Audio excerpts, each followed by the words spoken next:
tixda markaad indho furan ku eegto waxay tahay tixda ugu dheer ee lagu tiriyey af Soomaali maansadan maansaan weli tiriyey inta abyaatay ka tirsan tahay ama inta tidoo ay ka tirsan tahay weli hore u arag weeyaan tixdu waxay ka hadlaysaa arrin aad u muhiim ah wuxuu ka soo bilaabayaa ukankii nebi aadam ee baciidda ka amaamuday ilaa iyo eegga nolosha aan ku jirno waxaanay ku intihoonaysaa xagga dambe kaga gabagaboobaysaa aakhira iyo isa soo saarka iyo halka lagu kala dambayn doono waxay ka hadlaysaa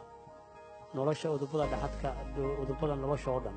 dhinaca diinta dhinaca siyaasadda dhinac ilaa aakhiro laga gaadhayo sidoo kale maansadan waxa ay ka warramaysaa 9 nebi qisadood nebiyullaahi nuux nebi aadam nebiyullaahi sulaymaan nebiyullaahi ibraahim nebi yuusuf iyo sidoo kale nebiyullaahi maxamed calayhi salaam cabdiraxiim waa ku dayasho maansadeennan udubka nolosha waxa ay ka qabsoomaysaa goobta holka hay'adda shaqaalaha dawladda waxaanay qabsoomaysaa 29 bishan iminkaan ku jirna Disembar sanadkan 2017